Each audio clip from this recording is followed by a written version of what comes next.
Father who fought for custody of my daughter, only to feel betrayed and hurt when my father excludes her from his will, questioning her life. When my daughter F13 was born, I immediately felt that something was obviously amiss.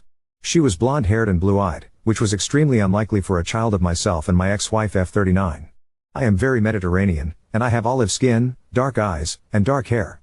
My ex-wife has brown eyes and relatively dark brown hair. Her skin is barely lighter than mine. The baby also clearly bore no resemblance to me or anyone in my family at all. I had been having misgivings about my ex, too, and she seemed too quick to express surprise and make excuses.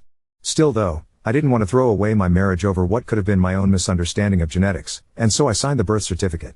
I instantly knew that I was going to have a paternity test done, but something else surprised me.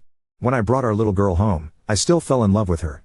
It felt just like bringing my son M14 home, and, looking at her, I still just saw her as an innocent, beautiful little baby. We bonded. The paternity test came back negative, as I suspected it would, and I decided that our marriage was over. I still loved our little girl though. My then wife did everything that she could to drag out the divorce and refused to separate or move out. My daughter's biological father, every bit as blonde and blue-eyed as I suspected, turned out to want nothing to do with her or my ex. He was already married with his own family, and his only focus was preventing the situation from blowing back on himself too much. My ex went totally nuts when both I and her affair partner rejected her, and she made some very unfortunate decisions. To make a long story short, she ended up with prison time for crimes including identity theft, assault with a deadly weapon, and grand theft auto, when she stole credit cards and forged documents for both of us, and when she stole her affair partner's car and tried to run him over with it. I ended up with custody of our kids, with the affair partner never even attempting to establish any kind of paternity rights. I didn't want to press the issue myself, as I couldn't deny that I had bonded with this child, even knowing that she wasn't my real daughter. I had been shunning my ex-wife as best I could and trying to move on with life after she was finally out of the house. It wasn't long before I got together with and married my current wife F34, and we've since had another 2 children. M10, F8, my eldest daughter is a total daddy's girl, and we have a wonderful relationship. She always feels loved, and I treat her the same as my other kids. Even though she obviously stands out, my family accepts her too, or at least that's what I thought. I work for my father's company, and the other day we were out talking about the future and his will, and he was talking about what money/assets etc. he wanted to leave to whom, including his grandchildren, and I noticed that my older daughter had been left out. I mentioned it to him, and he said, "It's nice what you've done for daughter's name, but you have real children, and obviously they should come first." I interrupted him, and I told him that she is my real daughter, and that I thought she should be treated equally. He just paused and looked at me for a moment, and he said, "I guess you feel how you feel," before he noticed I was still about to argue with him, and he shrugged and moved the conversation on to things about work and my siblings. I was too polite to try to force the matter at the time, but it sort of stuck with me. My father isn't the type of man to harp on a point, and I am certain that he's content to have said his piece and would let the matter drop. He could certainly tell that what he said upset me, and so I doubt he'd bring it up again. Frankly, he sort of raised me the same way. At the time, I was shocked, because he's always seemed to accept my daughter as a part of the family.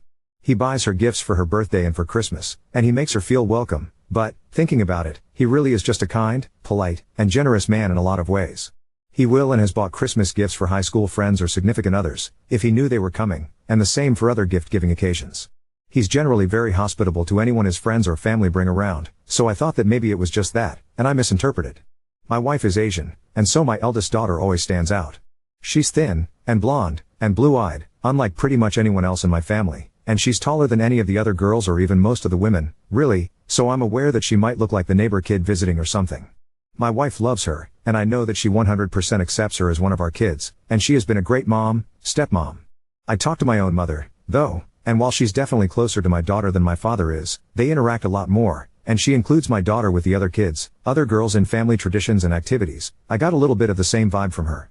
She was much more diplomatic, but it seems like she may also sort of consider my daughter to be sort of a guest, unfortunate orphan I'm hosting or something like that.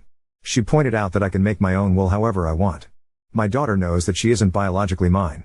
That would have been hard to hide, even if we'd really had the opportunity. She doesn't want anything to do with either of her bio parents though. She's seen her bio dad perhaps a handful of times in her entire life, and I don't even think he can remember her middle name. He seems to have pretty successfully kept his family together and his wife from leaving him, but he definitely doesn't want any involvement. My ex-wife continued to spiral for a long will, and she lives in another state with another man and her own new family at this point. She mercifully rarely makes contact. I've never really tried to go after either of them for money. I don't need it, and it's not a pot I want to stir. My siblings are mostly supportive if a little bit mixed on the issue. Some of them say that they could never raise the child of a partner's affair, but all of them say that they love and accept their niece. I just can't get over the way that I feel distant and upset about what my father said though. He's an extremely kind and generous man, and he's always taken care of his family. He's given me opportunities and a lifestyle that I could never have achieved without him. I love him and I look up to him. Maybe that's why I feel sort of, I don't know, betrayed? It feels wrong that she's the only one of his grandchildren to be left out of his will, apparently because he doesn't consider her a real grandchild. Intellectually, I can accept that he's technically correct, but it feels wrong. She is my daughter. Am I wrong though? Am I just being entitled and unreasonable here? Am I the asshole? I wish you and your family the best. NTA. Problem is, you're thinking other people will be saints too, and they're not. Their reactions are understandable, but it makes me sad for her when she eventually learns the truth of how they see her. Update 1. Some people seem surprised at the way I let my daughter's bio parents off the hook, so to speak. The main reason I've never tried to go after my ex or her affair partner for child support is that my daughter is more important than money. I'm not struggling at all, and I have the support I need. More importantly though, I have my daughter. Even though the affair partner didn't apparently want anything to do with her, my lawyer did mention way back in the day that either he or my wife, being her biological parents, could have a strong case for seeking custody. I know I'm biased, but her dad seems like a huge asshole, and I know he doesn't care about her. I wouldn't put it past him to try to get custody just to duck out of paying child support though, if his hand was forced. And the idea of her having to go stay with him is just something I don't even want to think about. Kind of the same thing when her mom got out of prison. She seemed like she was very quick to go shack up with her new guy, and she seemed willing to let the matter lie, so I did the same.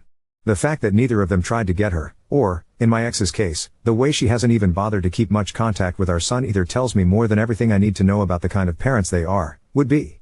They only seem interested in their pre-existing/new families respectively. I wouldn't want to try to back them into trying to take custody.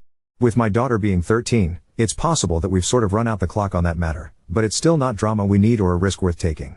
In better and more important news though, I talked with my dad. I met with my father for lunch, which was easy enough, as he's around most days and we could sync up some time. I mentioned that I wanted to talk about my daughter not being in his will, and I told him that even if it meant dividing what was being left to me or my other kids, I felt it was really important for her to be included. I also mentioned, as I felt, and as a lot of people pointed out, that it would be devastating for her to find out that she'd been excluded after his death. My father agreed that that was a really good point, and he said that she is a lovely girl, that he does love her, and that he wouldn't want to add extra pain or bitterness to her life, especially at such a time. Also, it had gotten around to him that I'd been sort of polling my siblings a little bit, and I think my mom talked to him some, and he said, "This is obviously very important to you. You're my son. I can just change it. It's not so much money anyway." And he was right. The amounts of money being left to individual grandchildren aren't massive, but the gesture and the thought are what's most meaningful. Mostly everything is going to my mom and or us as kids anyway. Really, there was no reason for me to expect him to have been stubborn or hard-hearted about any of this. It was just something that we needed to talk about. My father reiterated that everyone loves my daughter and that she'll always be family and always have a home.